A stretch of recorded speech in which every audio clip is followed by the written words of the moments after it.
अस्सलाम वालेकुम ख़वातीन हज़रात। आज जो चीज़ हम डिस्कस करने जाएंगे वीडियो में वो है पुर्तगाल का visit visa UAE, Qatar, Saudi Arabia अमारात से जो लगता है वो किस तरह लगता है। तो कोई इतना मुश्किल काम नहीं है वहाँ से वीज़ा लगाना, उसका इजी प्रोसेस है। लेकिन क्यों लगाना चाहिए पहले मैं इसकी वजह बता दूँ आपको। असल में कंडीशन कुछ यूँ है कि अगर आप यूएई, कतर, बहरीन इन एरियाज़ में अगर आप रहते हैं कंट्रीज़ में, तो वहाँ पे ये होता है सिस्टम अकामा सिस्टम कहलाता है। ठीक है, अकामा सिस्टम में ये होता है जब तक के कफ़ील आपके साथ है आप रह सकते हैं। जिस दिन कफ़ील ने ख़त्म कर दिया हिसाब किताब, यानी जॉब कॉन्ट्रैक्ट ख़त्म हो गया, तो उसके बाद आपको माइग्रेट करना है वापस पाकिस्तान या इंडिया या बांग्लादेश, किसी भी कंट्री से, आप हो नेपाल वगैरह। तो उस सिचुएशन में आपके लिए बहुत सारी प्रॉब्लम्स हो जाती हैं, क्योंकि लाजमी सी बात है आप एक ट्रैक से हट चुके होते हैं। आप जो अपनी प्रीवियस लाइफ होती है उसको चेंज कर चुके होते हैं। तो इंसान का यही होता है टारगेट कि उसको बेहतर से बेहतरीन अपॉर्चुनिटी मिले। तो उसके लिए वो ये कोशिश करता है कि किसी और कंट्री चला जाए जहाँ पे ऐसा हो कि आपको पेपर्स आसानी से बन जाए। तो उसके लिए आप अगर चाहें तो पुर्तगाल को चूज़ कर सकते हैं और स्पेन को चूज़ कर सकते हैं। तो पुर्तगाल का अगर वीज़ा आप वहाँ से लगाना चाहते हैं तो उसकी रिक्वायरमेंट कोई इतनी ख़ास नहीं है। सिंपल सा ये है कि प्रोसेस उसका कि आपके पास पासपोर्ट होना चाहिए, उसमें वीज़ा लगा हुआ आपका, उस कंट्री में आपको रहते हुए या जॉब करते हुए तकरीबन 8 महीने से साल हो चुका हो। ठीक है, आपके पास बैंक स्टेटमेंट होनी चाहिए 6 मंथ की, और जो स्ट्रॉन्ग होनी चाहिए। तो उस बेस पे आप विज़िट वीज़ा लगा सकते हैं पुर्तगाल का। पुर्तगाल का क्या, आप किसी भी शेंजन कंट्री का लगा लें, पुर्तगाल आना आपके लिए मसला नहीं। उसकी वजह अगर आपके पास शेंजन वीज़ा है तो आप पुर्तगाल में आके आराम से इमिग्रेशन अप्लाई कर सकते हो।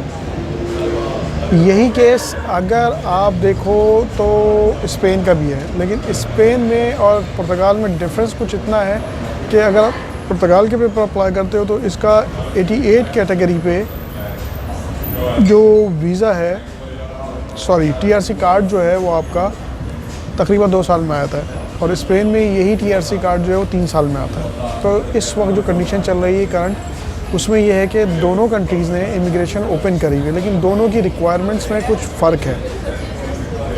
अगर आप पेपर पुर्तगाल के डालना चाहते हो तो पुर्तगाल के पेपर चीप हैं एज़ कम्पेयर टू स्पेन। यहाँ पे आपका 500 साढ़े 500 में सारे काम हो जाते हैं, और अगर थोड़ी सी आप कोशिश करें तो ये सारे काम फ्री भी हो सकते हैं विदाउट एनी कॉस्ट। बस ये कि इसके लिए आपको थोड़ी भाग दौड़ करनी पड़ेगी, खुद से डिफरेंट ऑफिसेज़ को विज़िट करना पड़ेगा, तो आपका काम आसानी से हो जाएगा। क्योंकि नॉर्मली ये होता है, लोग ये सोचते हैं कि नहीं यार हम नहीं कर पाएंगे, लैंग्वेज का बैरियर ये सब वो, लेकिन ऐसा कुछ नहीं है। जब आप उन ऑफिसेज़ में जाते हो तो ऑटोमेटिकली आपको इंग्लिश स्पीकिंग लोग मिल जाते हैं जो आपकी हेल्प कर देते हैं, जो कि मेरे साथ हुआ है। ये वो बात कर रहा हूँ जो प्रैक्टिकल आपके सामने मेरी एग्जांपल है, कि अगर मैं जाता हूँ कहीं पर भी तो कोई ना कोई ऐसा बंदा मिल जाता है आपको जो आपकी हेल्प आउट कर देता है। तो कोई इतना मुश्किल नहीं है। और अगर फ्यूचर को सिक्योर करना है, जो लोग यूएई, कतर, बहरीन या सऊदी अरब में रहते हैं किसी भी जगह पे, वो चाहे इंडिया से हो, पाकिस्तान, नेपाल, बांग्लादेश, किसी भी कंट्री से हो, तो वो कर सकते हैं फ्यूचर सिक्योर। अभी अपॉर्चुनिटीज़ ओपन है, फ्यूचर का नहीं पता कि ओपन है नहीं है इमिग्रेशन।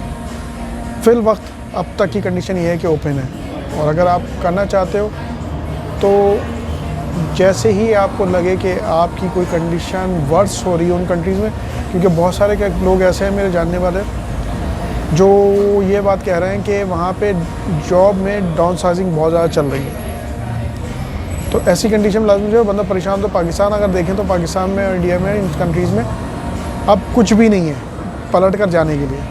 तो बेहतर ये एक स्टेप आगे बढ़ जाए। डिसीजन आपका अपना है, लेकिन मेरा काम है गाइड करना। तो जो लोग अगर यूएई में जॉब करें, अगर इन केस वो यहाँ प्रॉपर पेपर भी नहीं डालना चाहते, विज़िट करके देखें, हो सकता है कि आपको ये कंट्री समझ में आ जाए और आप स्टे करना चाहो। हाँ, लेकिन एक बात याद रखिएगा, इस कंट्री के पेपर डालने से पहले आपके पास कुछ फाइनेंस होना चाहिए ताकि आप सर्वाइव कर सको यहाँ पे। तो वो तकरीबन 8 से 10 हज़ार होना चाहिए यूरो। तो आप इजीली यहाँ पे 2 साल गुजार लोगे, और 2 साल बाद टीआरसी कार्ड लेने के बाद आपके पास सारी अपॉर्चुनिटीज़ खुल जाती हैं। किसी भी शेंजन कंट्री में जाके रहो, काम करो, मिलना है किसी से जाके मिलो, अपने कंट्री जाना है जाओ, कोई इशू नहीं होता इन चीज़ों में। तो ओवरऑल पेपर्स के हवाले से अगर देखें तो स्पेन और पुर्तगाल दोनों ही बहुत अच्छे कंट्रीज़ हैं जो कि अभी इमिग्रेशन दे रहे हैं। बाकी ओवरऑल किसी भी कंट्री में आप चले जाओ तो इमिग्रेशन नहीं है। तो अगर आपको ये वीडियो अच्छी लगी हो तो काइंडली इसको लाइक शेयर और सब्सक्राइब जरूर करिएगा। Thank you so much. अल्लाह हाफिज़।